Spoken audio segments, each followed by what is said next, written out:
नमस्कार दोस्तों, मेरा नाम है विमल सिंह बालाजी। स्टडी अड्डा में आप सभी का स्वागत है। 1 to 5 पीआरटी के लिए जो भी लोग आवेदन कर रहे हैं, सिलेबस पहले जारी हुआ था कल, जिसको आज फिर से संशोधित कर दिया गया है। सबसे पहले मैं कल वाला सिलेबस दिखाऊंगा। तो ये 15 तारीख में आप देखेंगे सिलेबस जारी हुआ था, जिसमें आप भाषा 1, 2, 3 करके देख पाएंगे। परंतु आज तारीख 16 है की है और आज फिर से आपका संशोधित सिलेबस जारी हुआ है। क्या कुछ इसमें बदला है वो हम इस वीडियो में बात करेंगे।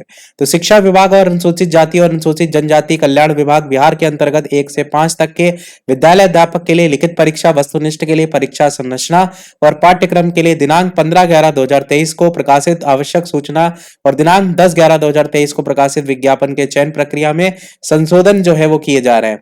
सबसे पहले कक्षा 1 से 5 के लिए विद्यालय अध्यापक के लिए लिखा है कि भाषा अहर्ता और सामान्य अध्ययन को लेकर के विषय जो आप यहाँ पर देखेंगे, प्रश्नों की संख्या टोटल 150 होगी, जिसमें से भाग 1 में 30 प्रश्न आएंगे और भाग 2 में 120 प्रश्न आएंगे।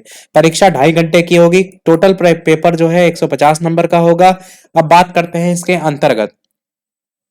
तो इस प्रश्न पत्र में 2 भाग होंगे, भाग 1 और भाग 2। भाग 1 जो है वो अहर्ता परीक्षा होगी, इसमें अंग्रेजी होगी और दूसरा हिंदी, उर्दू और बांग्ला में चॉइस होगी। तो मान के चलिए हिंदी अगर आप ले रहे हैं तो एक इंग्लिश का पोर्शन होगा और एक हिंदी का होगा।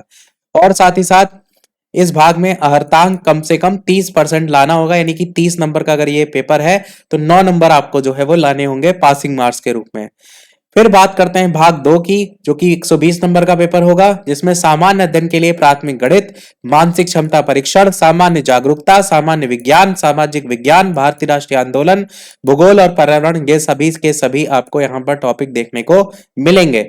उपरोक्त विषय पत्रों के पाठ्यक्रम एससीईआरटी एनसीईआरटी से संबंधित होंगे, लेकिन इसका स्तर उम्मीदवार के लिए निर्धारित न्यूनतम जो अहर्ता है उसी के आलोक में होगा। सामान्य अध्ययन पत्र का जो पाठ्यक्रम होगा वो एससीईआरटी बेस्ड होगा।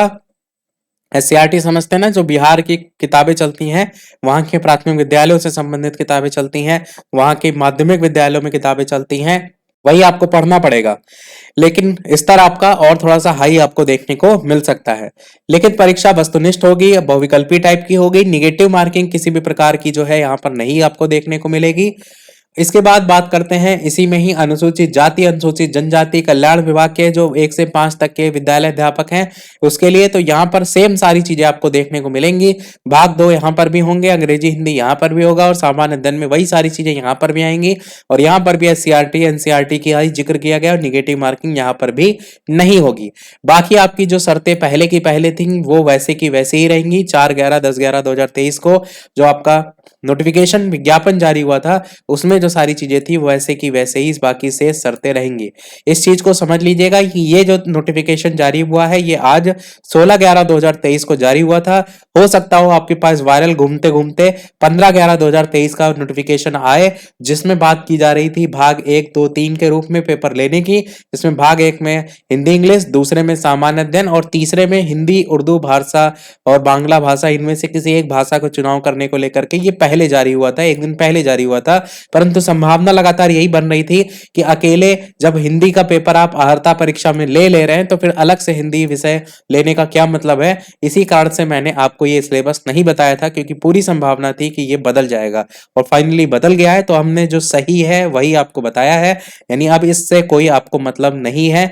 आपको जो तैयारी करनी है वो इसी सिलेबस के अकॉर्डिंग करनी है, जिसमें आपका सामान्य अध्ययन में जो सारे विषय आएंगे इस पर आपको फोकस करना है। बाकी इंग्लिश और हिंदी में जो 30 में 9 नंबर लाने होते हैं वो आप तो हर हाल में ले आएंगे, क्योंकि कितना भी पेपर कठिन बनाए 9 नंबर तो हर हाल में आप ले ही आएंगे।